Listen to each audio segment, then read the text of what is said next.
There are 75,000 Rastamen in Jamaica. They're easily recognised. They don't cut their hair and wear it in long pigtails called dreadlocks. They all say they're religious and worship the dead emperor of Abyssinia, 𝐒𝐿𝐵𝐿, as Jah, God. And through their marijuana haze, they dream of going back to Africa. This is another reason reggae is rebel music. Bob Marley himself. Bob, how important is the ganja to a Rastaman? Ganja is a bird, this is herb. Herb. Does it matter to you that it's still against the law here in Jamaica? Every law is illegal. Every law is illegal? Every government upon the face of this earth today is illegal.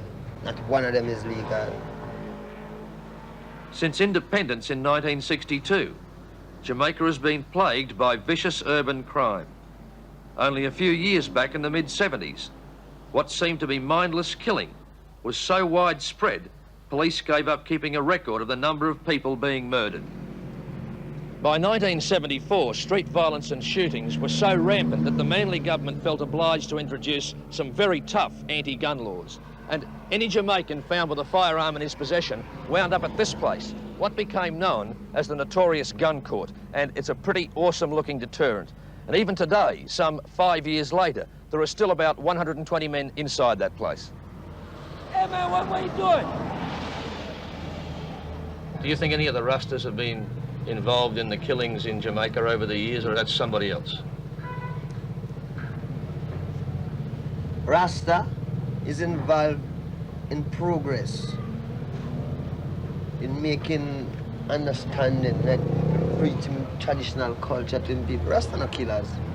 You have to do good before you can be a Rasta. You have to do good.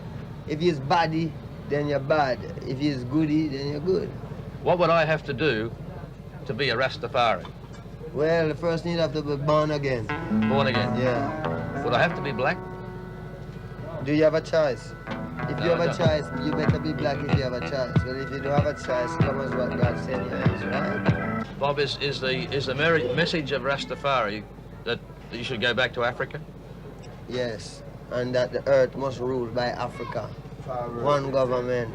Forward, not back, forward. Yeah? Go forward to Africa, Yes. not back. Do you think that will ever happen?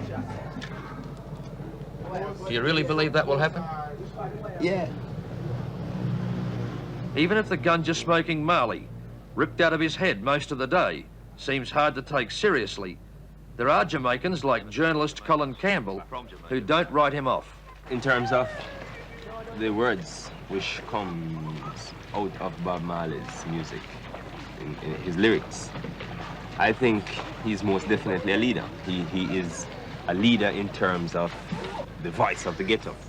But a folk hero, nevertheless. Most definitely, he is.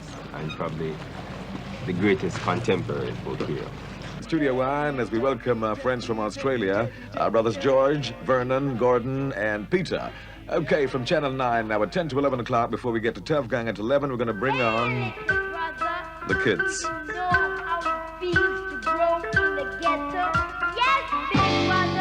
International Year of the Child, the Melody Makers from Tough Gang, Children of Marley.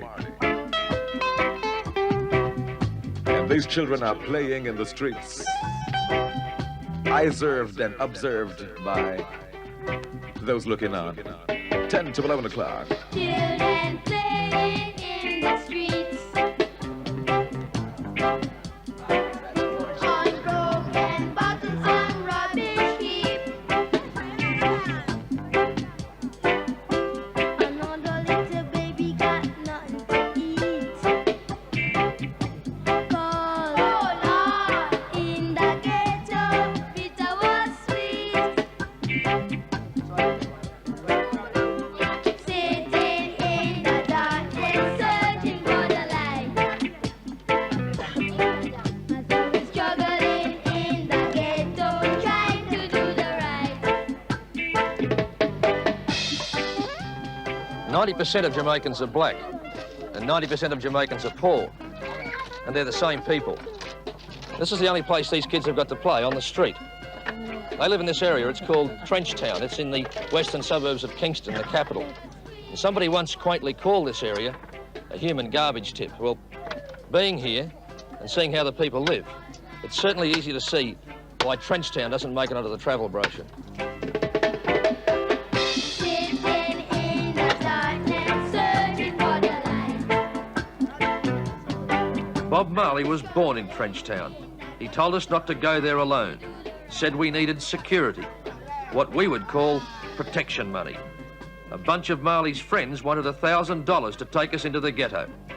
Local police told us it was dangerous and wouldn't guarantee our safety.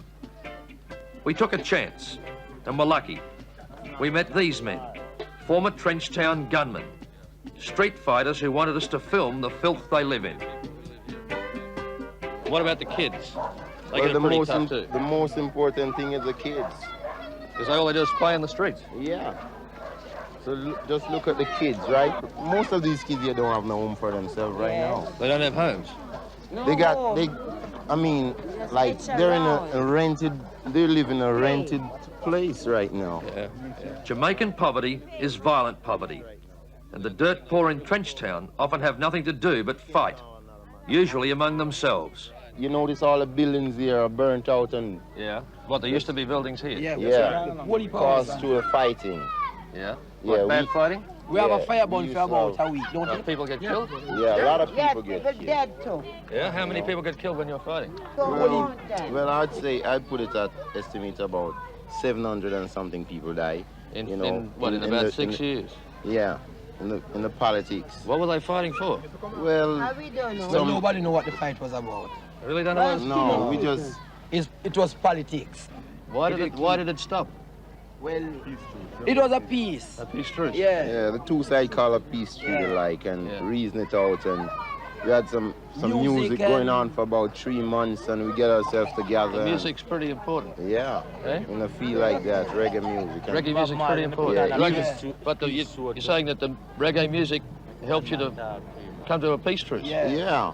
Well, I tell you, roughly about 5-6 years, I never went down there. And now? Yeah, if I want.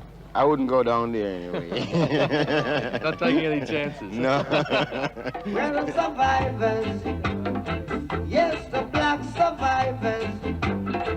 But today, reggae comes not out of the filth of Trenchtown, but from here, Island House, Bob Marley's headquarters in Kingston's dress circle.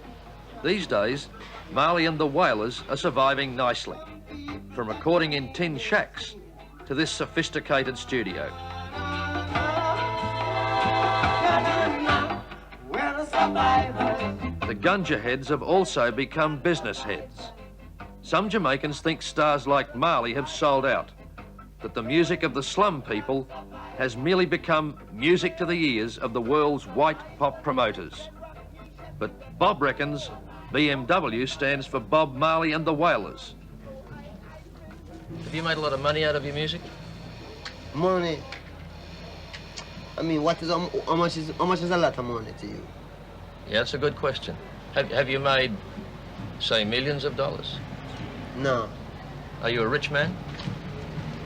When you mean rich, what you mean? Do you have a lot of possessions? A lot of money in the bank?